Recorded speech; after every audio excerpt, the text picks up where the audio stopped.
Once where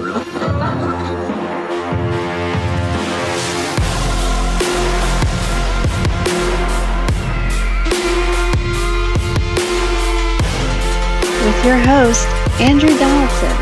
This is Heard Tell. Well, wherever you are across the street or around the world, so glad to have you as we continue to do what we always try to do, turn down the noise, get the things that matter, discern the times we live in, kind of get past all that craziness and see what's going on in the world around us. Let's start right there because there was a whole lot of crazy over the Christmas holiday and the repercussions and fallout thereof continues. Southwest Airlines had an absolute total meltdown. You probably saw it on the news. Now, there's a couple things going on here that we need to address, but I want to start big picture, then we'll come back to Southwest and take it from that angle. Here's the thing. Southwest Airlines is still a discount carrier, even as big as they get. Why do I call it a discount carrier? Because just that.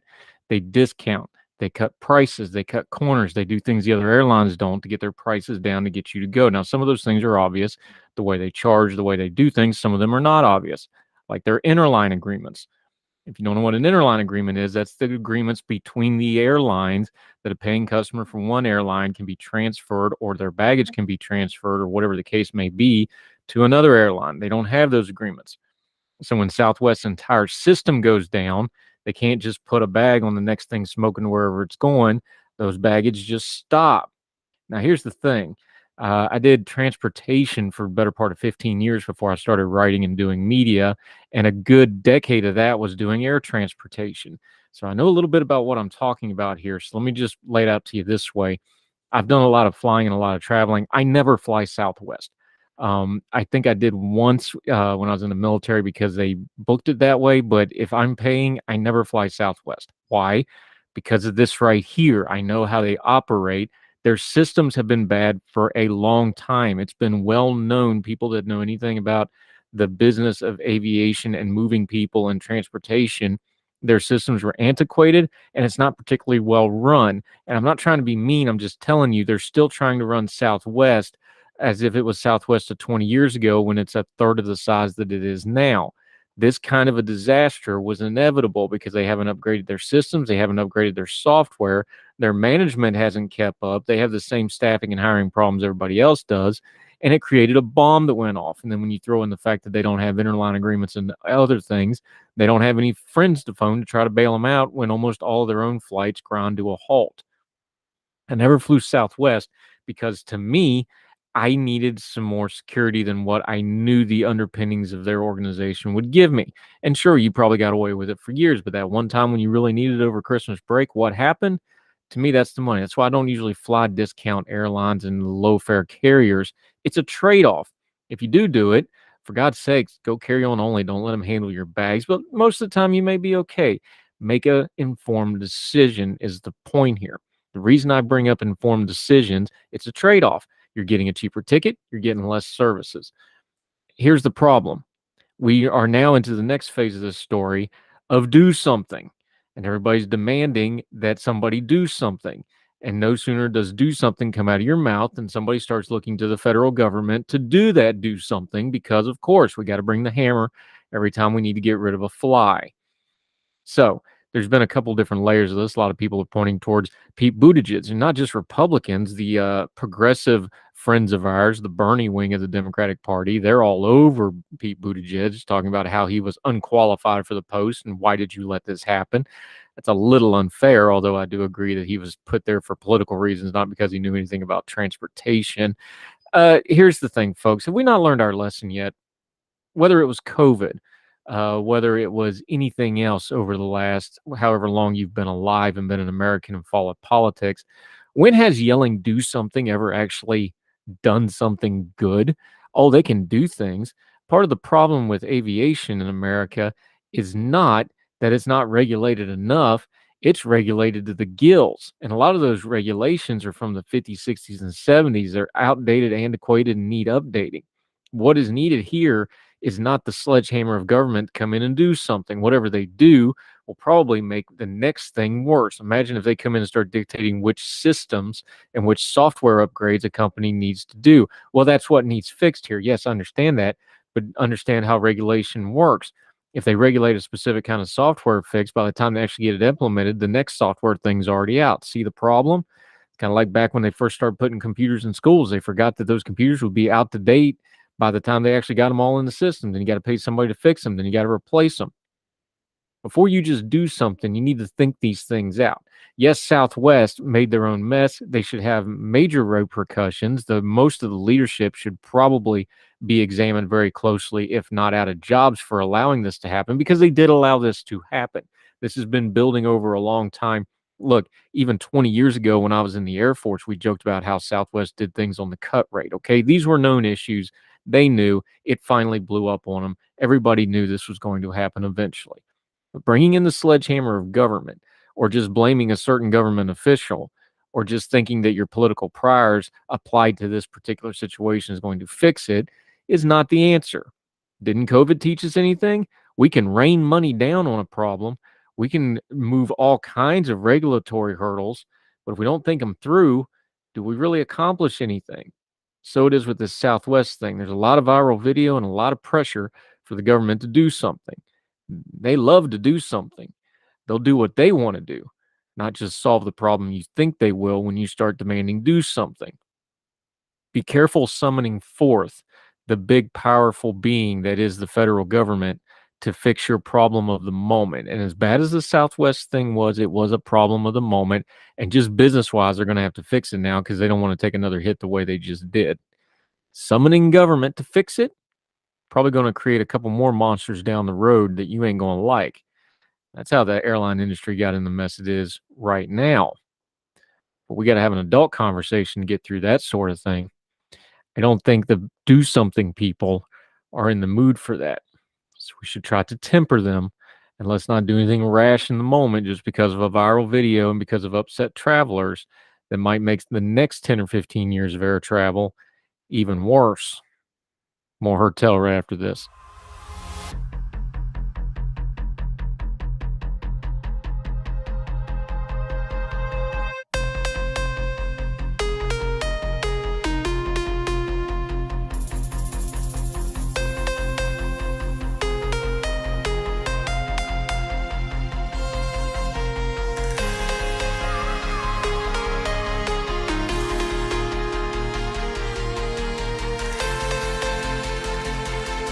Welcome back to Hertel. Okay, if you've read my writings or listened to this program, you know I am no big fan of Elon Musk. I've been very critical of him on a lot of levels. I praise him on some things. I think the SpaceX stuff is really cool and actually really important for humanity as a whole. But I try to be a little bit nuanced, even though I don't particularly care for the man at all. And I think he's a lot of things that we can't say with FCC guidelines. I do try to be somewhat fair here. There's an op-ed in the Los Angeles Times that's getting some run. I'll just read you the headline. Op-ed, Los Angeles Times. Elon Musk is making me want to sell my Tesla. Oh dear. The byline, the subheading, I bought a Tesla to help the environment. Now I'm embarrassed to drive it. Folks, both of these are a you problem. If you bought a Tesla just to show how much you care about the environment, that's a you problem. If your Tesla makes you feel embarrassed because Elon Musk owns Tesla and runs it, that's also a you problem. If you did something as a pose for the moment and for other people, don't be surprised when it goes out of style if your pose turns around and looks really, really ridiculous. That's what's happened here. This isn't an outlier either, by the way. Let's just look through some of these other op-eds and pieces from the LA Times recently. I'm not picking on the LA Times. Other people do this too. This is just one example. December 18th. Is Elon Musk trying to get Republicans to buy Teslas? September 15th. Op-ed, think bigger. Switch to electric cars isn't enough, especially with Elon Musk. November 10th. Also LA Times. California liberals bought Teslas and created Elon Musk. Whoops. Folks, look, here's what happens with folks like Elon Musk. And I'm critical of him. I'm very critical of him. I think what he's doing is a train wreck in a lot of ways. He's also become the avatar. He's the featured person of the day on Twitter, we call it. It's kind of almost a Trump replacement in the news media cycle. You need this main character to bounce everything off of to keep the cycle going. Elon Musk didn't make you buy anything. Elon Musk doesn't really affect your life whatsoever other than what you allow him to. Yes, he is in charge of Twitter and kind of making a hash of it. My Twitter's been barely usable the last couple of days for whatever reason because of they won't quit tinkering with the dang thing. But other than that, he doesn't affect your life any more than you let him. Are you projecting stuff on Elon Musk, or are you seeing him for the person he is? We have a lot of book on him, good and bad. He's had successes, he's had failures, he's had some really ugly stuff. Remember the cave diver that he called a pedo because he didn't like his stupid submarine idea? You've seen how he's treated critics, the way he's gone after journalists to try to cover him. No, he's not a very good person, but we got book on him. It's not my opinion. You can go look it up. But don't make him an avatar for your life. If you're buying a car because of a cause or something like this, that's fine. But don't be surprised if that cause that is fashionable in the moment becomes unfashionable. That's why they call them trends. That's why they call them fads. If you want to buy an electric vehicle or a hybrid vehicle or whatever else because you're concerned about the environment, by God, go do it. And I wish you the joy of it. But that doesn't mean we're required to give you social media points and praise you to high heaven for it. Nor are we going to feel sorry for you if you doing that just for the pose of it doesn't work out down the road.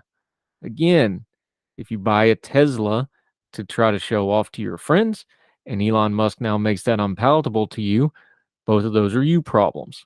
They need to be solved first and foremost by you. We're not required to do anything except watch. Try really hard not to laugh. That'd be impolite. More Herd Tell right after this.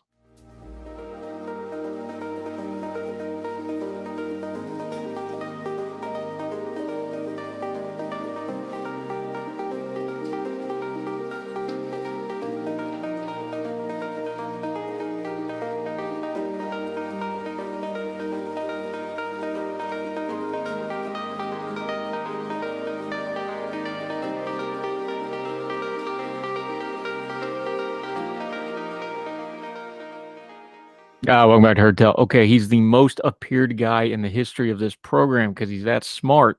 Way smarter than me. But he explains it so well, even I can understand it. So that's why we keep having him back. Our scientist friend, Dr. Michael Siegel. How are you, sir? I am good. How are you today? I'm doing well. All right. Let's talk some science to end the years out. We've done some lists. We've done some best films there.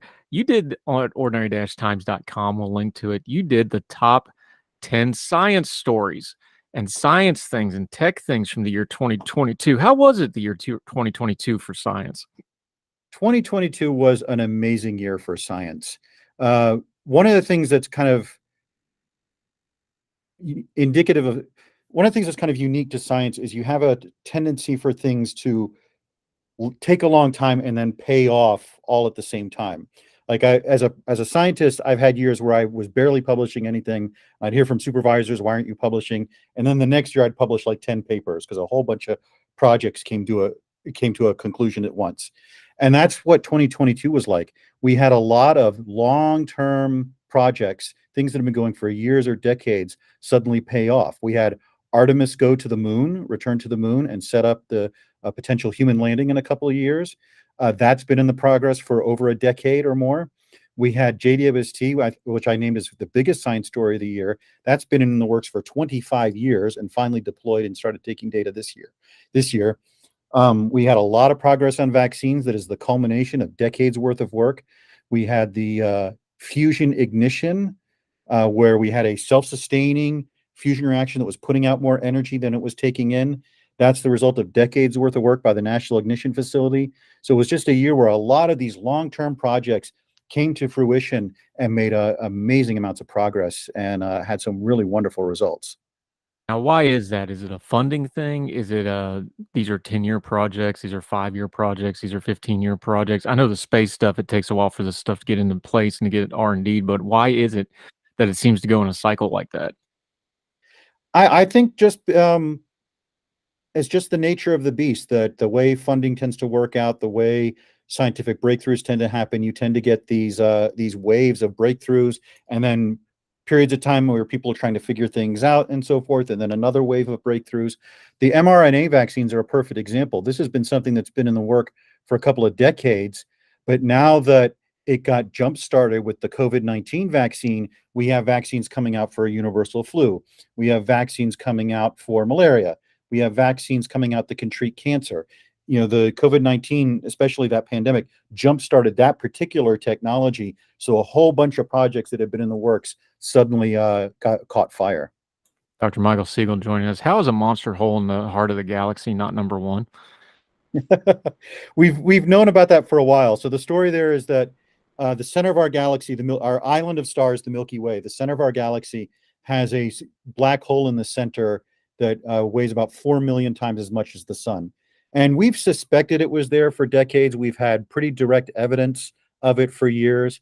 And this was the first time we got actual images of it, thanks to the Event Horizon Telescope, which combines radio telescopes all over the world to get very high resolution images. And it's just a fantastic result. But the year was just so strong with scientific results that, it just made the top 10. Going down the top 10, that's your 10. Number 9, I remember when President Obama put Joe Biden in charge of curing cancer. That didn't happen. Cancer vaccines made progress. You've got that at number 9. Yeah, we've had a few vaccines that are stimulating the immune response to deal with cancer. Now, the efficacy rate is still pretty low. But when you're talking about cancer, any efficacy is going to be very good. But the promise that you could wire someone's immune system to attack a cancer in their body and deal with it like it's an infection is very promising. Cancer, we've been on a cure for cancer since Nixon, really. I think he was the first one to declare war on cancer. And people who do research in this will tell you that cancer is not just one thing, it's many things. And there's never going to be one cure that addresses all of it. What causes lung cancer, what causes breast cancer, what causes colon cancer. These are different things and have to be addressed in different ways. But the potential to have a platform where you can address multiple different kinds of cancer, and probably not anywhere close to 100% effectiveness, but with enough effectiveness to save thousands of lives, that is very promising. So, universal flu vaccines show promise. This one's at number 8. Has this one been damaged by all the COVID stuff? I think people are suspicious a little bit of mRNA vaccines, and we can talk about that, the anti-vax stuff later if you want. But there has been not as much uptake of flu vaccines generally as there should be. I think a lot of people tend to think of the flu as mild, because I talked to a doctor once who said people tell him they got the flu and they didn't get it. Then they say, "Oh, I had the worst flu of my life." He's like, "Now you had the flu." This is a very serious illness. I mean, we've had mutual friends get very sick with this. So I don't know why people take it so lightly as they do. But universal flu vaccine, basically every year scientists have to guess what the flu strain is going to be, the dominant flu strain. And they put out a vaccine for that one. And even when they get it wrong, it does increase your resistance. It does decrease the likelihood that you will go to the hospital or, God forbid, die of flu. But if you had a universal vaccine that can attack things that all flu strains have in common, then you wouldn't have to worry about that. You could just put out the same vaccine every year, maybe even combined with a COVID vaccine, and everyone would be taken care of. So that's a big hope, and there's been a lot of progress in that in the last couple of years. Okay, that's the science side of it. Dr. Michael Siegel joining us. The problem is that the COVID has so warped this. Now we've got measles outbreaks all over the place. Now we've got other communicable diseases because these folks have gone so far the other way, and now they're thinking all vaccines are bad because of the non-scientific panic nonsense about the COVID vaccines. This is a problem. So you're all excited about this, but if I try to just put something out on social media about universal flu vaccines, people are going to lose their minds. This is a bridged gap that has opened up because of the way COVID was covered that we're going to have to deal with. Yeah, and I wish I had a solution to that. I mean, what's happened with the anti-vax stuff is the anti-vax stuff has sort of been bubbling away for about 25 years. It was mainly stimulated by a fraudulent study that claimed that vaccines cause autism. And I've tangled with them for a number of years because to me, childhood vaccines are one of the most glorious inventions in history. You know, most people before the 20th century had the experience of burying a child who died of a communicable disease, of measles or something like that. And that's something that in the developed world is rare. And that's mainly thanks to vaccines. And it was also that when they were falsely claiming that vaccines cause autism, I kind of got offended that they acted as if autism was like the worst thing that could happen to someone. I mean, you've had Eric Michael Garcia on your show a few times, and he's written a book, We Are Not Broken, about how, autistic people are functional. They're, normal people. You don't have to like live in terror that of someone having autism. And so that was an ugly strain that emerged in that. What happened was that you had this pandemic, so that disrupted a lot of people, created a lot of panic and a situation where people were disrupted and sort of looking for answers. And you also had these new vaccines, which a lot of people were kind of hesitant about. I was hesitant about it. And my wife, who's a biochemist and does genetic research, she was hesitant about it. But as the results came out and it became clear that these things were effective and safe, we adopted them. But that ran headlong into a well-oiled, well-prepared anti-vax movement. And it's no accident that many of the anti-vax arguments and platforms being used are the same ones that have been used for the last 25 years to advance this. Now, in this case, you also had the convergence of several other really bad factors. You had, and I won't name names so that neither you nor I get sued, but you had some grifters who figured out that running around lying about COVID, lying about the vaccines, stimulating this distrust was profitable and could get them lots of clicks and book deals and stuff like that. And you also had a political wedge that unfortunately some Republicans have embraced of saying that the COVID vaccines are bad or we should have hearings about them. And Ron DeSantis is effectively running for president, and he's now convening hearings on the mRNA vaccines, even though a year ago he was boasting about how he was so effective at getting them out, and he was effective at getting them out. And it's bizarre to me because these mRNA vaccines are not only one of the greatest scientific achievements of my lifetime. I mean, we went from nothing to a usable vaccine in 18 months that is very effective and safe. And it's a miracle. And one of the architects of that was Donald Trump, a Republican. I don't give Donald Trump credit for a lot, but he embraced that idea. He didn't come up with the ideas, but he did push them to streamline the regulations so that they could get approval really fast when these vaccines came out. He made the promises of money so they could build the facilities to manufacture the vaccines that didn't exist yet, so that once the vaccines were ready, they could start pumping them out in huge numbers. That's something that usually puts a couple of years delay in getting vaccines because you develop the vaccine and then you build the factory, whereas this time they were doing them at the same time. And it's a miracle, and it's really a bipartisan miracle, and it's bizarre to see part of the country, and I don't think it's like half the country or anything like that. I think it's a vocal minority, but it's bizarre to see part of the country turn against these things, which have saved millions of lives and hundreds of thousands of American lives.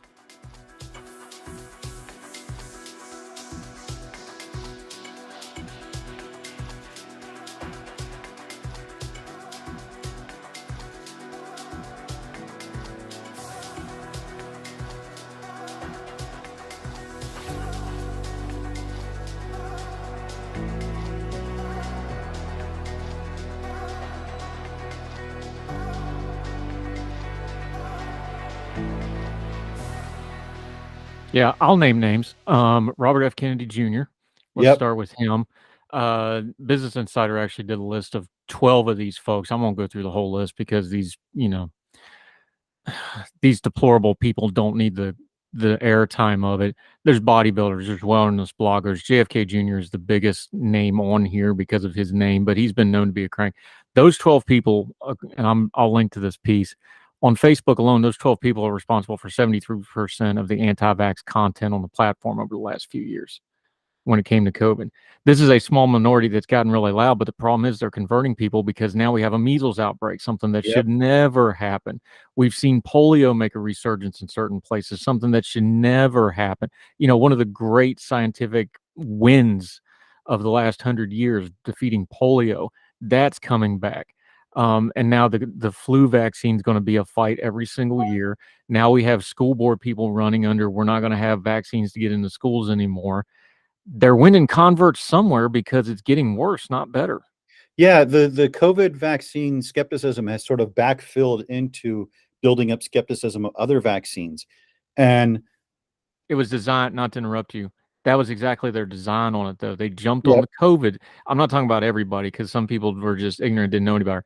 These JFK Jr. people and those folks that have been running oh, this absolutely. scam for 20, 30 years, they did this on purpose to specifically get this outcome to funnel people back into their nonsense. Is that Oh yeah, I'm they saw an opportunity with a society that was, everyone was kind of on edge and uneasy because we'd had a major societal disruption. There were a lot of suspicions and still suspicions about where this virus came from and so forth. And they saw an opportunity to advance their agenda. And, when you're talking about measles and polio and things like that, these are well-tested vaccines that, save the lives of children and save them from lifelong disabilities. I mean, Mitch McConnell has a disability because he had polio as a kid. There are still people in this world who are disabled because of polio. When this broke out, my mother, who's in her 80s, she was telling me about when she was a kid and polio outbreaks would happen and they'd shut down the pools and everyone would stay home and everyone would be terrified because of a horrible progression of this disease. And to turn your back on this is just amazing to me. Like, even if vaccines called autism, which they do not, but even if they did, that tiny risk is nothing compared to the major risks that you're talking about with these diseases. There's a great Penn and Teller demonstration from their old show. I can't say the name of it or repeat what they said because it uses FCC non-compliant language, but where they demonstrate the difference between vaccinated and unvaccinated people using mangoes and bowling pins. And it's just a great demonstration of how safe these are. And I mean, even putting the COVID-19 stuff aside, you're talking about diseases that are very infectious, very lethal, can cause lifetime disabilities. I really don't understand what's going on. When what happened was the COVID-19 vaccine mandates came out and people objected to them. We said, well, we've been mandating vaccines for a while. And I warned that this would happen. And it did. That a lot of people said, well, then we shouldn't mandate those vaccines. And that ended up being what happened, that there is this movement to push back against ordinary vaccine mandates. And it's really distressing. Yeah, it's not a complicated issue at all. You have a right to not vaccinate yourself. You have a right not to vaccinate your child. The rest of civil society has a right to shun you for not being vaxxed so that they don't get the disease that you refuse to get vaxxed for. This is not complicated. This is how all of recorded human history since we've come up with vaccine has operated. Mhm. And yet people seem to think because they have Facebook and Twitter accounts, somehow those rules don't apply anymore. But it really is that simple. That's not a breach of anybody's freedom. You have a right to not be infected by a disease from somebody else. They have a right to not get the vaccine, but then you have a right as a civil society to put them over there by themselves because they're infectious. This is not complicated. Yeah, I mean, remember Mary Mallorn, we ended up putting her in asylum because she was giving everyone cholera or excuse me, typhoid. Typhoid. And she to her dying day refused to believe that this was the case and kept taking cooking jobs and killing people because she refused to believe that she could be a non-infectious spreader. And this is long established. I think the phrase that has come up in like libertarian circles is, your right to swing your fist ends where my nose begins. And you have a right to bodily integrity, but not necessarily to go into situations like public schools and so forth where you will expose others. And there are people who cannot take the vaccine, children who cannot take the vaccine for health reasons and so forth. And the exemptions should be limited to them. What we talk about is herd immunity. If you get up to a certain percentage, the virus can't build up the reservoirs it needs to break out. And so you don't quite need 100%. But with something as infectious as measles or polio, you need pretty close. And we've seen as vaccination rates have dropped even into the high 90s or low 90s that we've had outbreaks. Dr. Michael Siegel joining us, talking through the best science stories from 2022. All right, here's a big one that I've heard about all my life. We had the scandal in, I believe it was the mid 90s, where the guy claimed to have invented cold fusion with a mason jar on a shelf or some crazy nonsense. I forget exactly how that scam went. I've heard about nuclear cold fusion all my life. I've heard about better ways to do nuclear fusion all my life. We actually seem to have at least gotten a step forward in that field, though. Yeah. Well, cold fusion wasn't a scam. I think it was more of a mistake that they had a chemical reaction they were mistaking for a fusion reaction. But we have two approaches to creating nuclear fusion, which is what powers the sun. It's very, very difficult to create. Previously, the only way we were able to create was inside nuclear weapons. But you can have a tokamak, which generates an intense magnetic field and squeezes hydrogen atoms together till they fuse into helium, and that destroys mass and releases energy by E equals mc squared. Or you can have a laser, 192 lasers blast a little piece of hydrogen, and then it implodes inward, and those hydrogen atoms fuse. And this year we got a breakthrough with the laser implosion technique, where it became briefly, for a tiny fraction of a second, self-sustaining and was generating more energy than was put into it. Now that's a little bit deceptive because you have to power the laser, so the actual efficiency is much lower than that, but it's a very big step on the way here, especially if you can ignite this fusion and it keeps going like that, then you have a potential power source.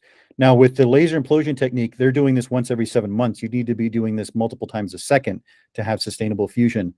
So it's a tiny step, but a lot of the times with science, just knowing something is possible is what helps create innovations. And knowing that this technique works and theoretically can generate nuclear fusion is, I think, going to spur a lot of innovation, especially now it's going to get a lot of industries. There are dozens of companies that are interested in fusion or are starting to invest in this. And I think that's where we're going to see where this becomes practical and commercial, where they figure out, all right, how do we make this more efficient? How do we make this cheaper? How do we do this every second instead of every 7 months?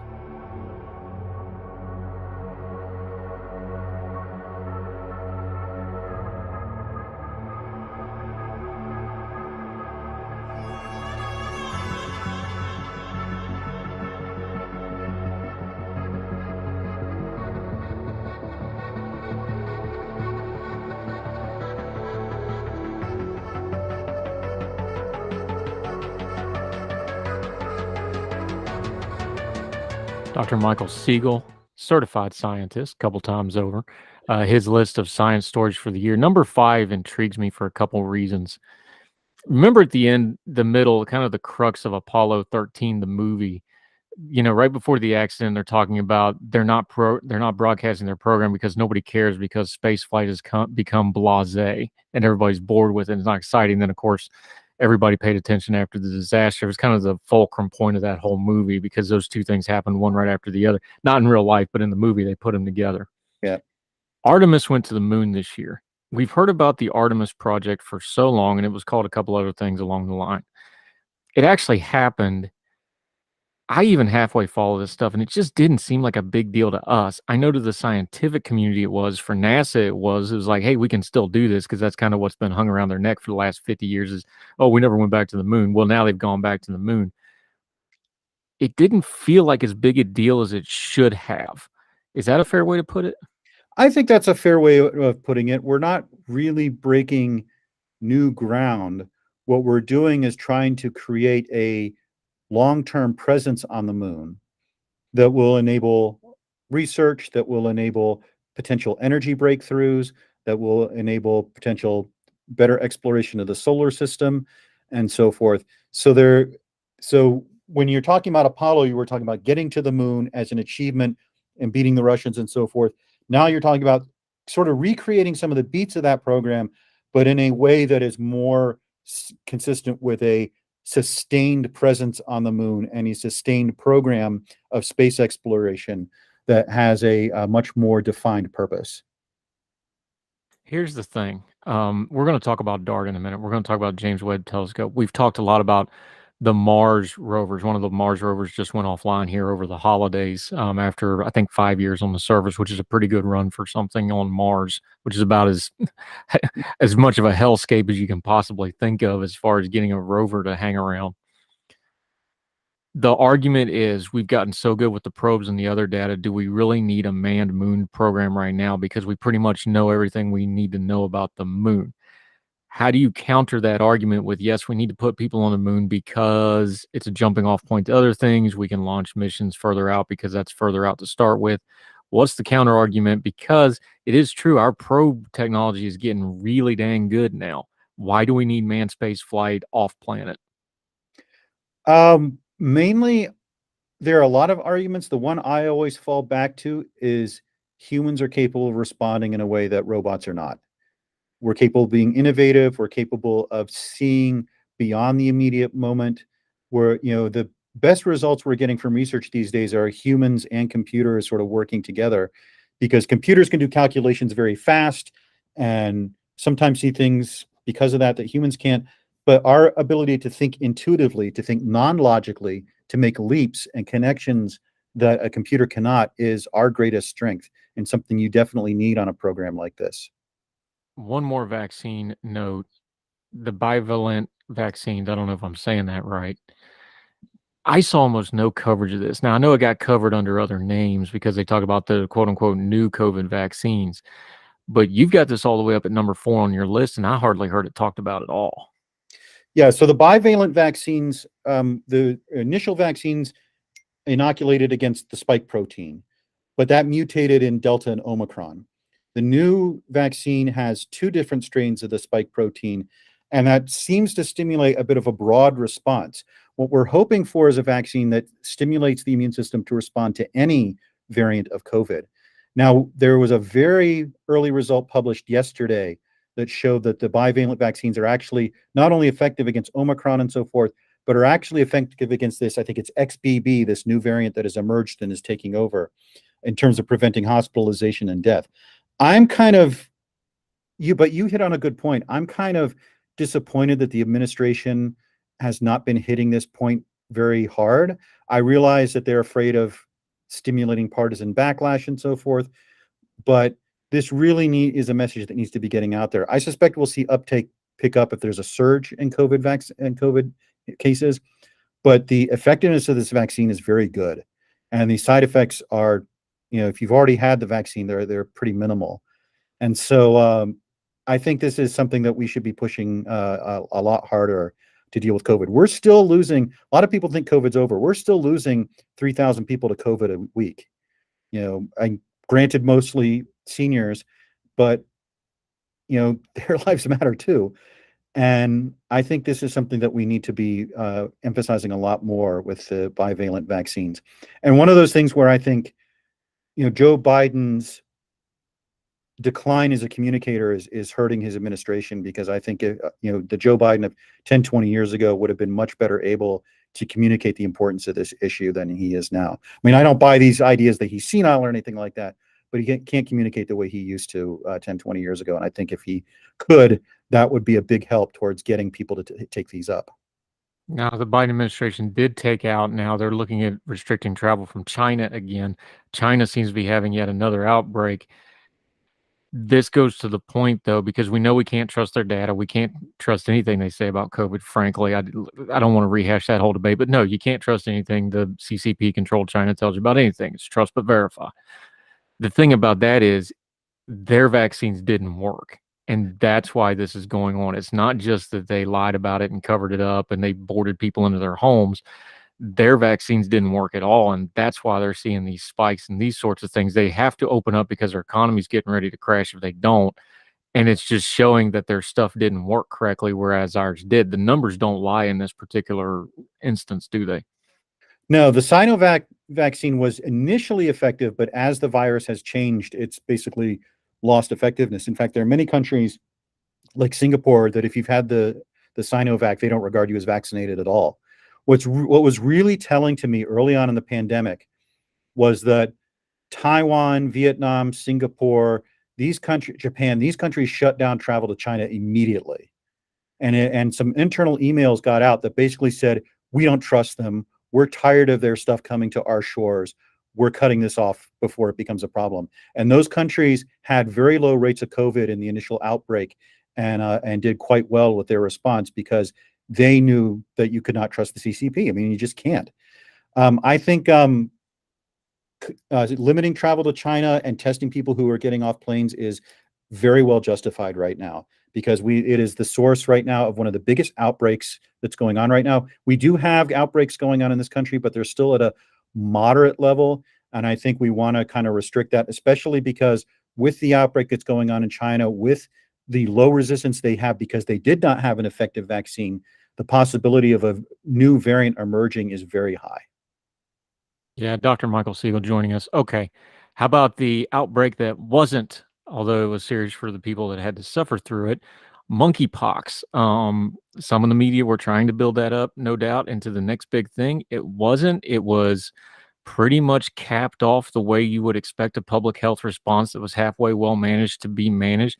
This is a very different illness, of course. It has some very specific contact criteria for spreading, unlike COVID, where it's, we're still not completely sure all the ins and outs of how that spreads. This one, we knew how it spread. They got a hold of it quick.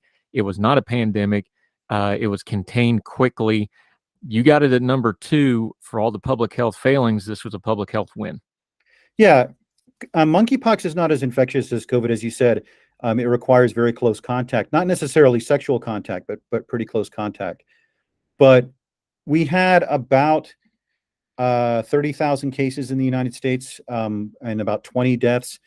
There was a panic earlier this year that this was going to break out. It was going to be the new COVID. And certainly this seemed to spread a lot easier than monkeypox had in the future. And in Africa, you will get these occasional outbreaks where it's endemic. But by giving lots of people vaccinations, by encouraging especially the gay community to restrict their behavior while this was still going, we are now down to single-digit cases a day. And we will probably see this peter out within the next couple months. It's really just bubbling away, and it did not become endemic to the United States so far, knock on wood. And I think this was exactly how you want to contain a pandemic. Now, COVID, even if we'd responded perfectly, it might not have been contained that way. It spread differently than we thought it did initially. It became a lot more infectious. It spread all over the world. But I think the response to monkeypox shows our public health institutions responding effectively to a potential danger. How much is the word you just used important that we don't discuss when we're talking public health? You used the term community. That specific community was at the highest risk. They were also the most vocal about it. They were the most out in front about it, and they seemed to come together and deal with it in an expedient fashion. We didn't see a lot of community with the wider public health stuff. With COVID, we saw a fracturing of community. I'm struck that you use that word because I think there's a lesson there. Yeah, with COVID, we needed to think of ourselves as a global community, and to a large extent, we didn't. And there was political advantage to be had in that. There was financial advantage to be had in that. There was just skepticism that people have of that. But on the other hand, you look at how many people stayed home. You look at how many people took the initial wave of the vaccine. You look at how many people took the precautions and wore masks and things like that. The vast majority of the public did what they could. I think COVID was just too infectious, too widespread, and our initial response was a little too slow. And so it looks like it's becoming endemic. It looks like something we're going to have to deal with for good. But I think the public responded reasonably to that. I think we were failed a little bit by public health institutions, and especially failed by the People's Republic of China, which did a poor job of containing it and communicating early on when this might have been stamped out. Maybe it wouldn't have. This was very different from the previous iterations of SARS and MERS, but certainly their opacity and lying in those early days made it harder. Yeah, how we deal with China and global affairs is going to be a theme for the rest of our lifetime, so we might as well just get used to that one. Okay, scientists, I'm not going to call you biased, but I think there was some bias in your number 1 pick here. If you go to ordinary-times.com, read this entire piece, his top 10 stories of the year in science from 2022. The graphic is I think it's one of the best space graphics I've ever seen. The Pillars of Creation graphic from the James Webb Space Telescope. You've been talking about this thing for a couple of years. As long as I've known you, you've been writing about it. You were excited about it. You were happy that it worked. Now it's working. You say it's still warming up. They still haven't really cranked this thing to the full power of this battle star. But go ahead, have your joygasm over it. James Webb Space Telescope, your number 1 science story of 2022. Part of that is a little bit of a repentance on my part. I spent many years critical of the program because of the cost overruns and the delays, and was very scared that it was not going to work and we'd have a $10 billion brick in space. But seeing the success, seeing it deliver everything that was promised and more, crow has never tasted so delicious. This is really, I sometimes say that the Hubble Space Telescope is one of the wonders of the modern world because of the way it has expanded our understanding of the universe, the way it has created these images that just make people's jaw drop of what's out there. And JDOST is proving to be a worthy success where you have these beautiful images of nebulae and planets and so forth, but you also have these amazing discoveries being made. In the first year alone, really the first 6 months, it's discovered the most distant galaxy we've ever seen, which has pushed the era which galaxies formed back a couple 100 million years and changed our understandings of how galaxies form. It's discovered water vapor around planets. It's discovered chemical reactions going on in planetary atmospheres. And this is just the beginning. I think by the time this mission is finished, our understanding of exoplanets, understanding of star formation, and our understanding of those first few 100 million years of the universe is going to be dramatically transformed. And again, maybe I'm biased because I love this stuff, but to me, that's the biggest science story of the year and will continue to be for the next few years. Dr. Michael Siegel, he's our go-to for all sorts of science type things, and we have to believe the science, and he's a scientist, so we can believe everything he says. Also got a great YouTube channel that I've gotten to be on, although I killed his ratings. All his other videos were highly rated. No, we got a couple thousand views, so you didn't quite kill my ratings. Yeah, the new one got 10,000. I can read. I can do a little bit of math. Dr. Michael Siegel, let folks know where they can see you, follow you. We're going to post this piece, ordinary-times.com. You post usually every Thursday, but let people know where all your other stuff is too, my friend. Ordinary Times is the best gateway to find my stuff. I post my videos there, so that will link you to my YouTube channel. It links to my Twitter feed. It links to anything I write or say on the internet. It's and if you go to Ordinary Times, the worst thing that happens is you read one of the other great writers that we have there. We have a whole collection of really fantastic people there. So that's the best way to find me. Dr. Michael Siegel, you do great work. The most appeared guest on this program, hoping to do that again next year. So if I don't see you between now and then, my friend, Happy New Year's to you and yours. Looking to see what science does next year. Well, so am I. Thank you for having me on. It is always a pleasure to be on this show. You're the best, sir. Thank you very much.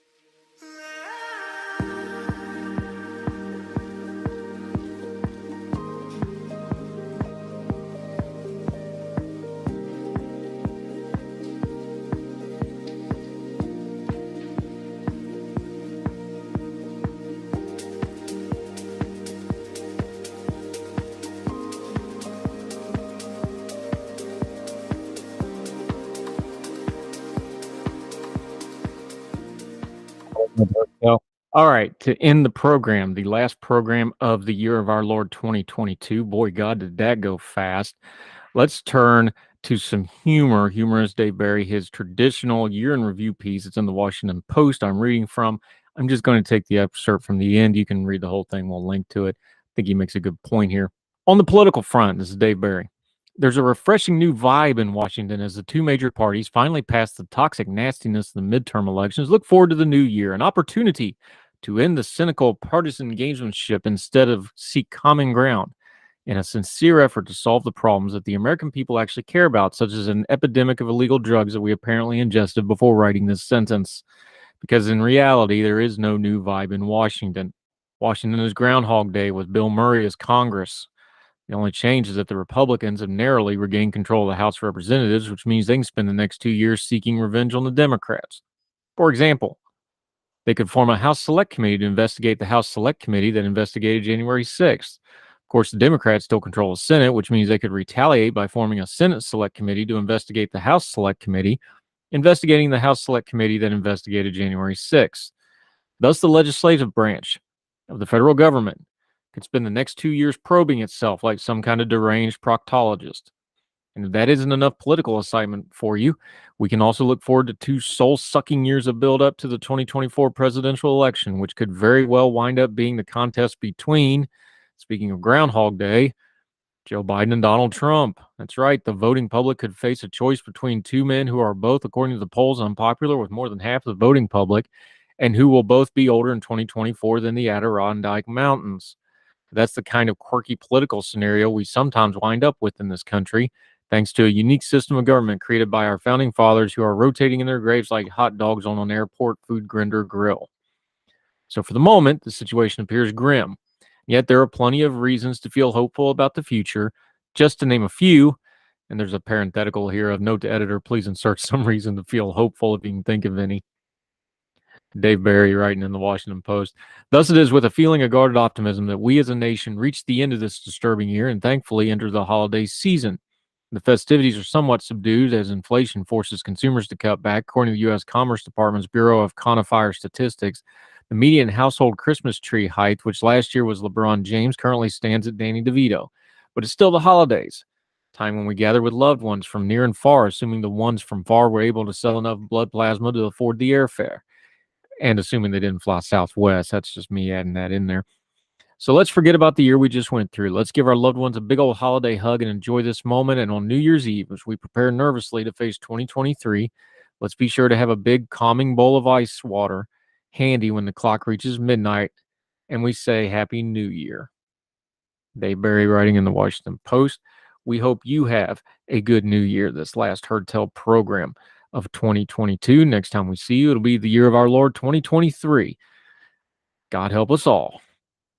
Wherever you and yours are, we hope you're well. We hope you're well fed. We'll see you in the new year for more Heard Tell. All the music on Heard Tell is provided under a Creative Content license from monstercat.com.